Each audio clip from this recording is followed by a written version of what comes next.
to be kind to yourself and be kind to others. Mm. Because if you're kind to yourself, naturally you're going to be kind to others, because hurt people hurt other people.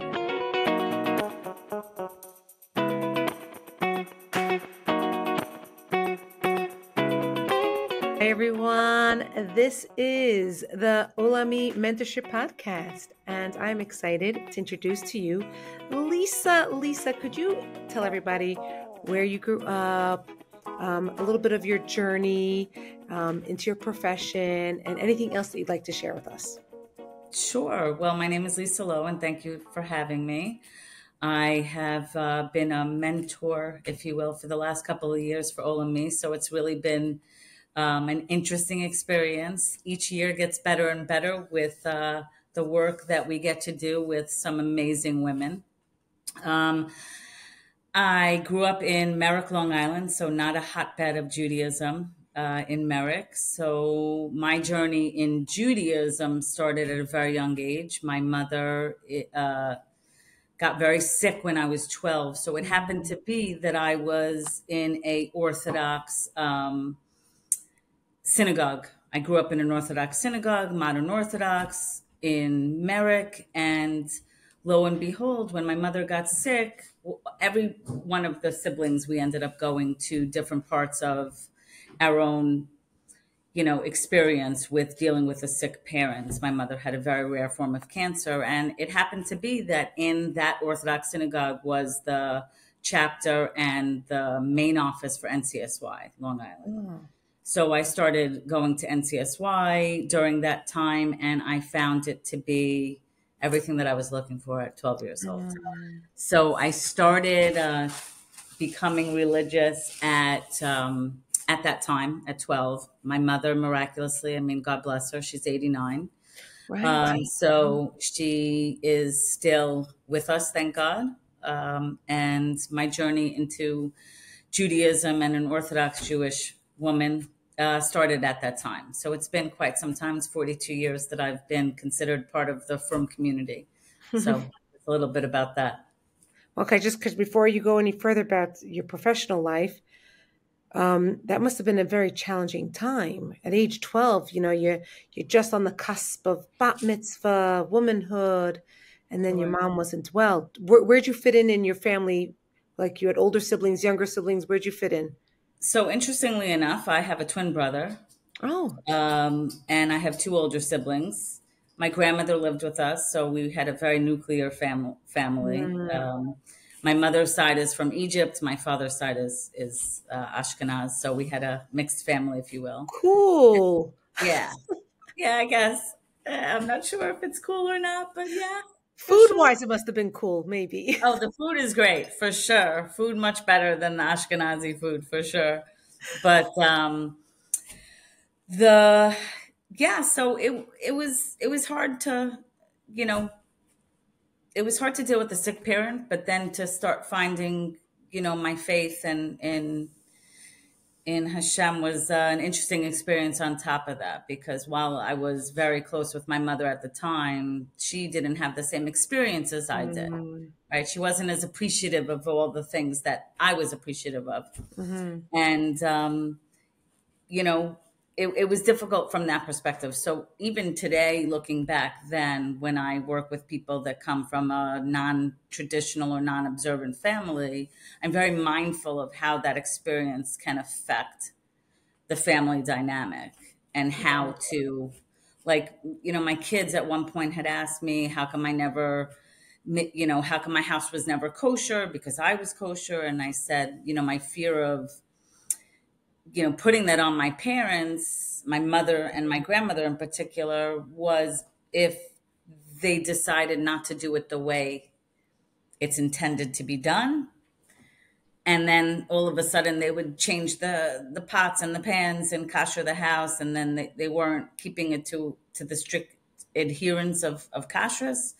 Then it would be something that would turn out to be negative. So, and I knew they weren't going to do it the way that is necessary to keep a kosher home. So I never demanded that. So it was definitely challenging as far as that goes. But I think I love what you're saying, that, you took your own life experience that you grew with, and you learned that sensitivity, and you then pay it forward, that sensitivity, and you're more For sure. mindful because of what you went through. So I think that's really beautiful. So now let's, It's absolutely crucial, I think, because what happens is so many people, whatever their journey is religiously, they think that the only way to become observant according to halakha is to kind of push aside their family and friends, and I Mhm. think it's the opposite. I think that you can embrace your Yiddishkeit and still be mindful and respectful that that's not their journey. That's your journey, but that's not theirs. Whatever age you go through. And you still could be respectful and you could be mindful, and they could be equally respectful of you, but in a way that makes them look at it as, wow, look at what's happening. It's a positive, as opposed to she's rejecting the way right. we raised her. Right. So When it, you're respectful, they're more accepting of it. And for it's so sure. interesting when you say, you know what's popping into my head? I'm taking it from the other vantage point as Right. parents, Right. when we have children and they go on Hmm. their own journey. For sure. It could be challenging for us sometimes, and we have to learn to be respectful of their own personal journey. Their journey should not be a reflection of my journey or your journey or the Absolutely. parent journey. So it's like interesting Sure. because I'm thinking it from that vantage point, how you're Right. saying it, you coming from the child, and now I'm Right. thinking as a parent. Well, it's very interesting though, because I mean, I have three children, and the three children are very different in their hashkafa. And one of the things, I actually had this conversation with my daughter who's in Israel, in seminary, and I said to her, I said, it's very, she said, did you think that we were all going to turn out the way that we did? And I said, I think I also had that with my middle son, who's learning in Shayashiv. And I said to him that, he said, did you think that I was going to be the one that was sitting and learning? Did you think that I was going to be this from? And I said, yes. And he said, even though I went through ups and downs. And I said, well, when you teach children, or you represent yourselves the way that you believe in, I told him that for me and for my husband, Torah Judaism is the truth. And it's the only way that we believe. But you have to find it. You could teach children and you could guide them to a certain, but they have to find their own mahalach, Right, their how own they're path. going to express their own path, and how they're going to express their own Judaism. So, I have one son who is black and white, wears black hat. Then I have another son who doesn't, and my daughter, wants to marry a learned boy. It's just an experience that everybody else, they need to find their own way, because we Right, found our own way. right, So exactly. We have to be patient and respectful of that. Okay, before we go so not deep into always our not always children, easy. It's not not always easy. easy. Before we go so deep into our children, why don't we talk about your career? Like, where'd you go to school, and then how'd you pick this career, and what's this career like? Sure. So I grew up speaking a few languages, and growing up, I was.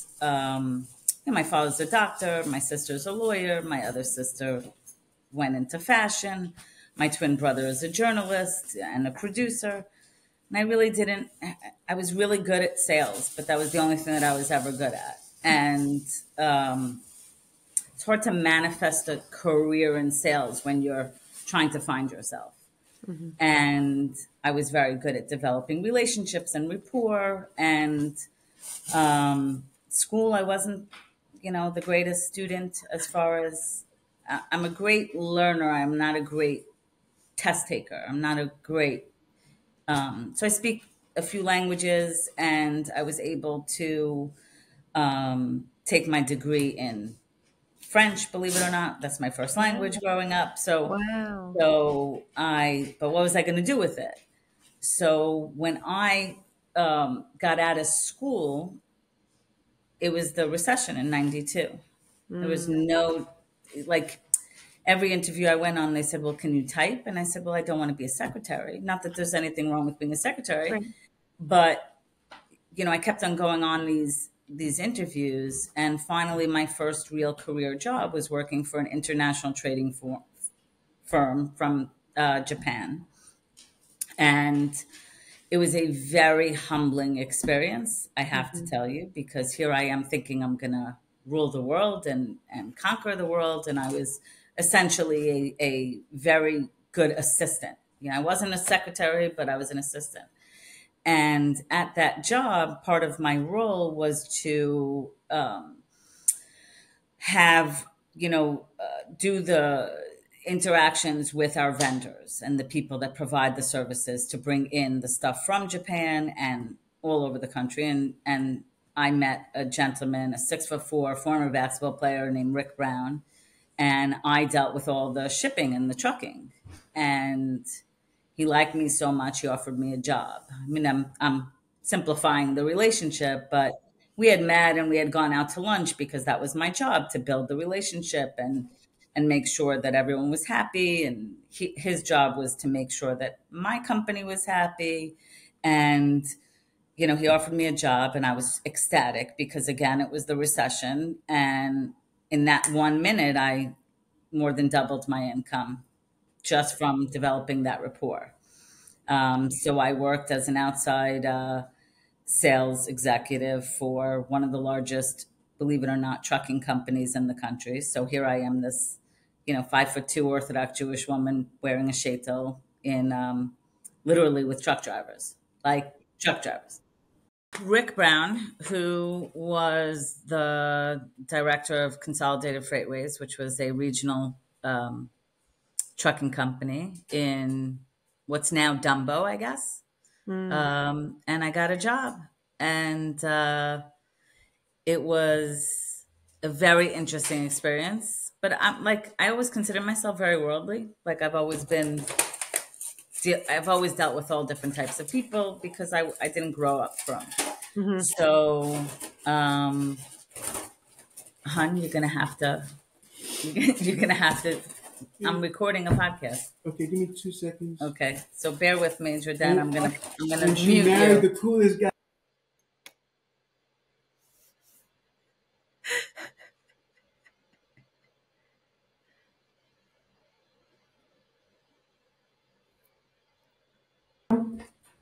He actually just said, and she married the coolest guy ever, and I muted him at that time. So it's all good. Um, so I, got a company car, and it was benefits, and I had employees working underneath me, and I was all of 26 years old. So Wow. it was a really great opportunity. And I was there for about 3.5 years. Wow.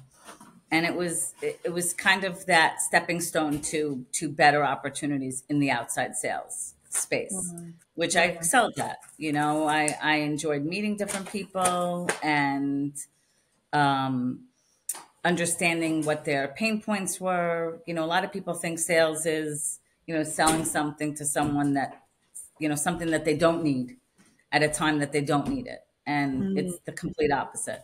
So it really catapulted my career to a very strong foundation in sales. And any good company needs a salesperson. I mean, if you're Hmm. in sales, you'll never want for a job because everybody hires salespeople. Right. So that was the start of my sales journey, which I'm still doing today. So it's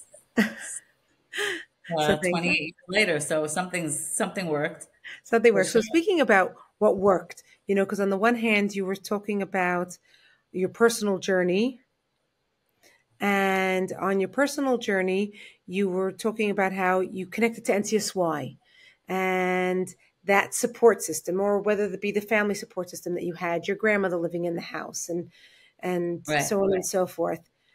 In the professional world, did you have like a mentor for yourself? That was there somebody that your go-to person that you would have conversations with to help you, guide you? Interestingly enough, no. I mean, I always considered my father my mentor, as someone who, you know, as upsetting to my husband it is. I mean, still to this day at 87, I bounce things off of him. I absolutely bounce them off my husband, but my father is someone who I've always admired. Always had a tremendous work ethic, always understood what it meant to take care of your family. So he was someone I didn't, mentorship wasn't so, I know this is going to sound crazy, but it wasn't such a buzzword as it is Right. today.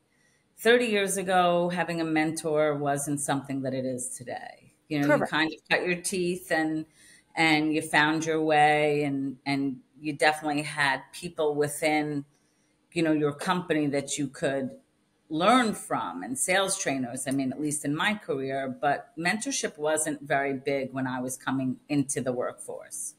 So then I have a question for you, and I wanted to Right. like divide into two ways. So if you saw your father as your mentor, even though it wasn't that official term, what do Right. you recall being the best advice he ever gave you, your father? I don't think there was anything that he ever, well, I can't say the word that he said, but he reinforced that family is thicker than blood. Um, Okay. but he used a different word for the blood. So blood is thicker than, and just imagine whatever word you'd like. So he reinforced that. And to this day, that's something that, you know, my family is, we're exceptionally close. I have two older sisters. I have a twin brother, like I mentioned earlier. And we're all very close. It's Yeah. just something, you know, my parents are both ill currently. I think I've shared that with you. So for the past 4.5 years, we rotate who's with my parents. And for 30 days a month, there's my parents are never alone. Wow. So one of us is there. So some months it could be I'll be there for 2 weeks and my siblings will be there for less time. We overlap by 1 or 2 days to make sure that there's always coverage. Um, but we're very, so I would say, to go back to your question, the one thing that he imparted on me as far as mentorship, the first thing would be family is more Family important first. than anything. Right. And then the second thing, my father had a tremendous work ethic. And he still does, even though he doesn't practice medicine. He had a philosophy: if you could do it, do it. And if you could help someone, help someone. And he is and was that person, you Mm, know, for me. that's So I get beautiful. very emotional. So I'm like, I Okay. think about him in that way, and I'm just like, Right. okay, yeah. Okay. But So now yeah. I'll give the same question. What was the best professional advice throughout your jobs when you said you did, there were people above you that guided you Mhm. here, there? You wouldn't necessarily coin them as your mentor, but perhaps through your professional journey, there was something, some words of advice that somebody might have given you that you're like, oh, that made sense to me. I think that there were a lot of those. I had a Okay. lot of, I have a, lo- I had a lot of people in my career that, or that I heard say something that resonated with me. But I would say, and I think it's repeated worldwide. I think it's not just these people, but you know, that phrase: "If you love what you do, you'll never work a day in your life." Mm, Um, I'm I'm someone who lives that. I love what I do. I never feel like I'm working too much, even though I work an enormous amount of hours. So I enjoy it. Whereas I don't look at it as a burden to me. I mm, enjoy talking to people. I enjoy helping coming up with solutions. I enjoy volunteering. All of it to me is I couldn't ask for a better life. Like Hashem put me in a place that, you know, but if there was anything, now that I'm thinking about it, I've been at the same job for almost 13 years. mhm, And one of the things that younger people today do not really, I'm looking for the words, they don't hold on to, um, I don't want to use the word delayed gratification, but they don't persist in something long enough to get to the next level.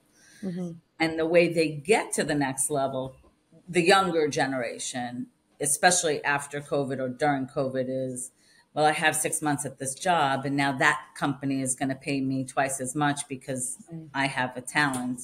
They don't really have that longevity within a position. So the way for me that I've become successful, and success is relative to a lot of different people, not just financially successful, but emotionally successful, which is more important to me, is by staying in one position for as long as I have. Now, sometimes people do stay too long, right?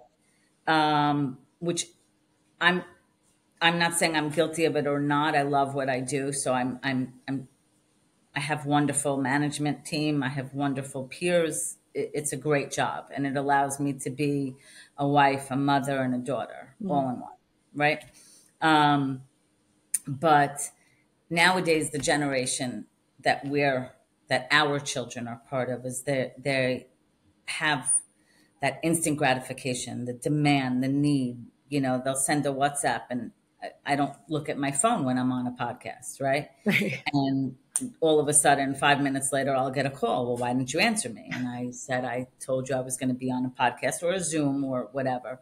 So they have this demand, this almost need um, to for immediate gratification. Right. Their ability to see things through and see the future and see the opportunity and the in where they're at today versus where they could be is very limited and short-sighted.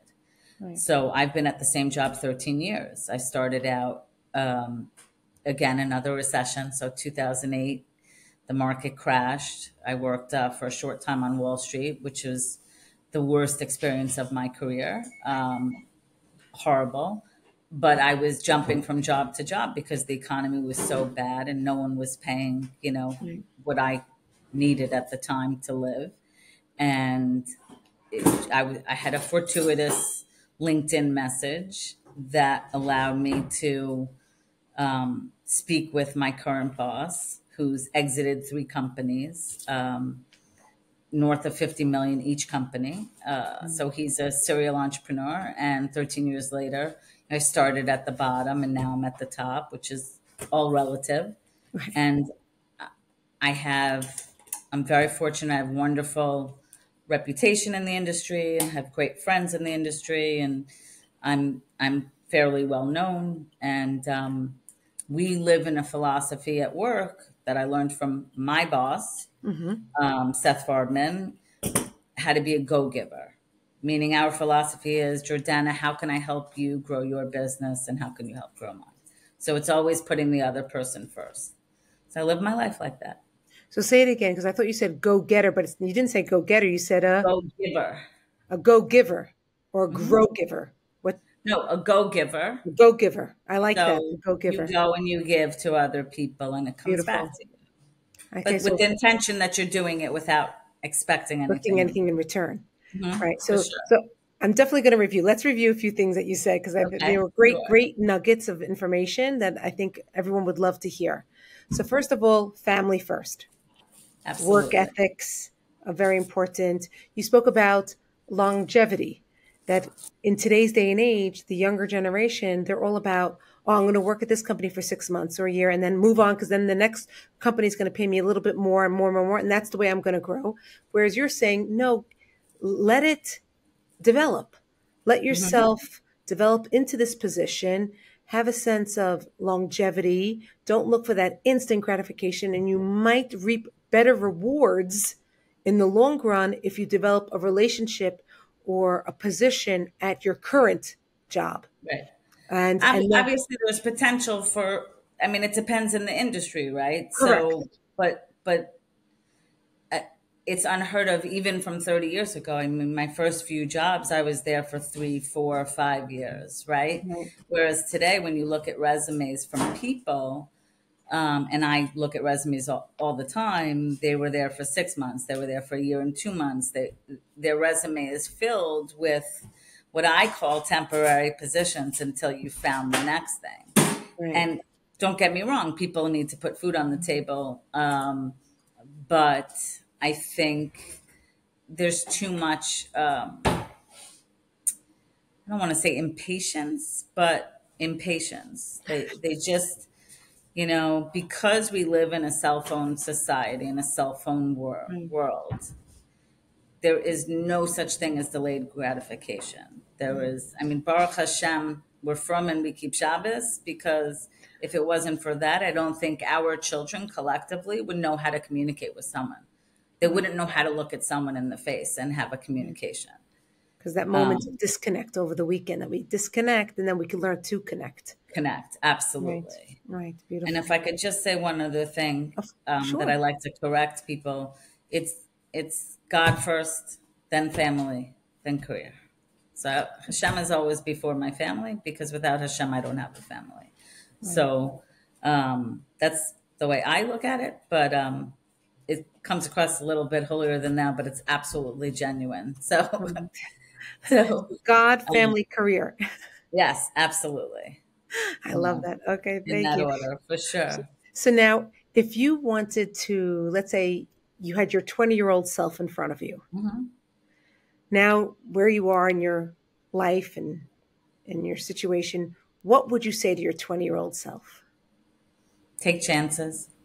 Take chances. Don't be so afraid. Okay.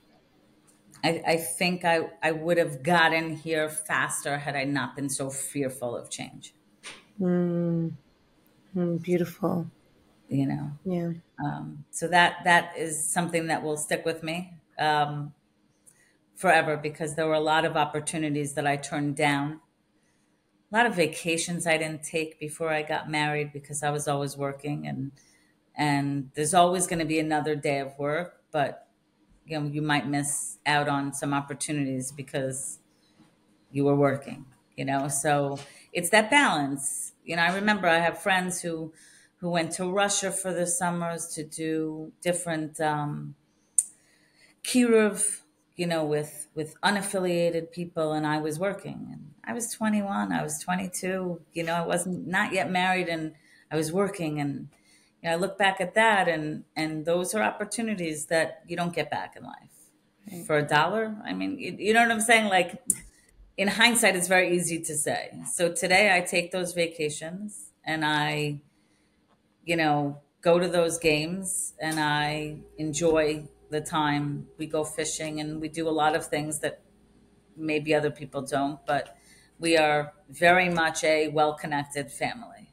Right. Um, you know, So I'd speak. rather be with my husband and kids than anybody else. So So, speaking of family, then, mhm.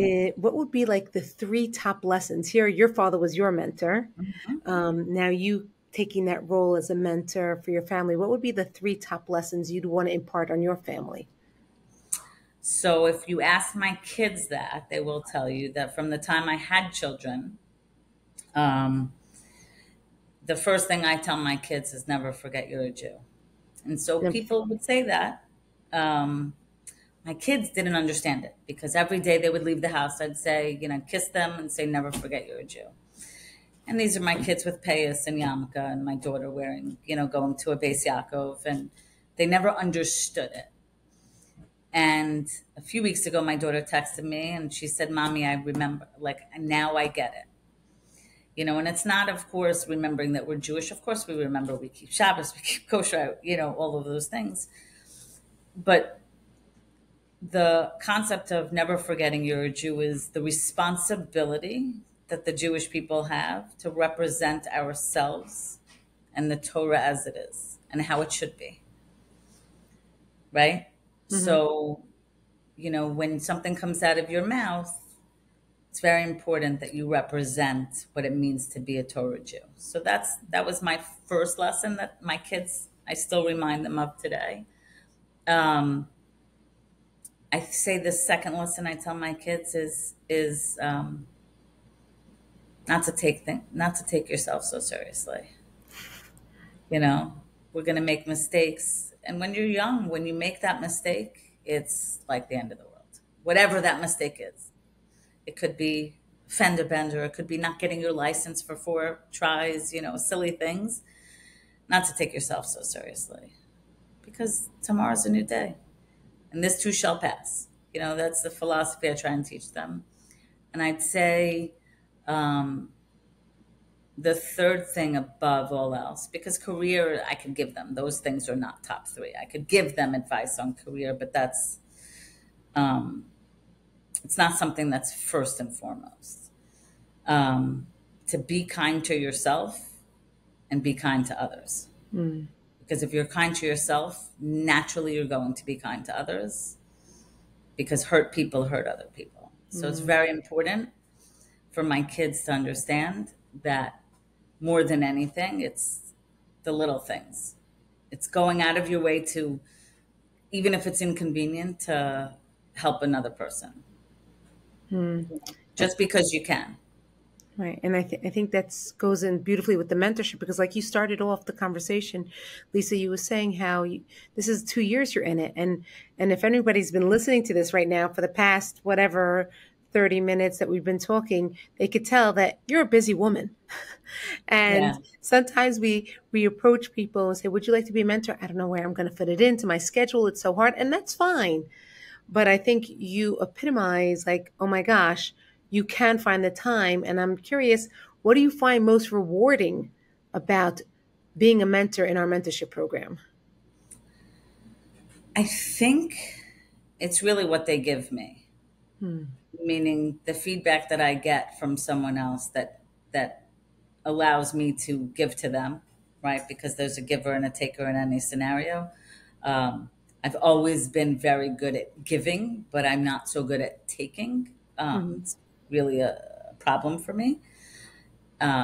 So for me, I think developing a relationship with someone from a business perspective or a career perspective, as well as from a Yiddishkeit perspective, um, is the greatest thing because I know business and I know what it's like to be on a journey for Yiddishkeit. So for me, I think that if I can maybe help them in doing things a little bit differently that might make the journey a little bit easier, because I've been there. And I think that anyone's been on whatever journey it is, religiously, career wise, shidduchim, whatever journey that we've laid the foundation prior to that person, I think it's important to be able to guide those people. So Hmm. when I start working with a mentee, my motivation is pure. It's not to, you know, notch on my belt like how many shidduchim, how many people I was makarev. It's really to help them on a journey because I know what it's like. Hmm. And to be alone in a journey of career or Torah, Judaism, or whatever level they're going on is lonely sometimes because you don't know how to explain those feelings that you're feeling. I remember so really cute story when I was 13 and I was in the library and we still had Walkman, right? And I Hmm. was in the library listening to Kesher, right? I don't know if you remember Kesher from NCSY. I was listening to Jewish music and I had it on my headphones because I was touched by Yiddishkeit, but how was I going to explain that to my friends that I was listening to, you know, Jewish music and they were listening to I don't even know what back then. So sometimes the journey, the career journey can be lonely, but there are tons of people that can help someone. But to collaborate the career journey with another person that's, the same gender and the same religion and join could possibly help you with any pitfalls that you might come across in both, career, family, religion, I think that's phenomenal. And I Hmm. love that you guys do it. Hmm. Like it's Yeah. something that people forget that we need that. Right. We need career advice, but we also need, someone to help us answer some questions, Right. Right. especially now since October 7th, Hmm. especially because Yeah. it's scary, you know? How to navigate it all. Yes. Yeah. Yeah, And you're absolutely. great at it, Lisa. And I really Oh, do thank you. appreciate your Appreciate it. time. And I could tell you love schmoozing, talking, connecting For with people, which sure. is really important but in any field that anybody's in, learning how to make connections. And I could tell that you're really great at it, Lisa. And Thank we you so appreciate much. you. And thank you so much for giving me this time for the interview. And if I could tell you, I appreciate you so much because your persistence is unbelievable. Um, and your professionalism and how you put people together is really amazing. And you're also an exceptionally busy woman, you know, and you have to work with everyone else's schedules. I hate the word, I realize that I say it a lot, so I'm going to be mindful not to say it. I travel quite a bit. So, like, for example, on Tuesday, I'm flying to Puerto Rico, and then the following week, I'll be in Texas, and then Vegas, and then California, and then Israel. So I do have a crazy schedule. And you were exceptionally patient. We tried it a couple of weeks ago, and it did not work in the location that I was in. So I appreciate that you wanted to hear my perspective. I appreciate that you valued my time as much as I value yours. So I appreciate overall the organization. I can't speak highly enough about it. So the pleasure was all mine. Thank you. Have a great, Thank you. great day. Thank you. You too.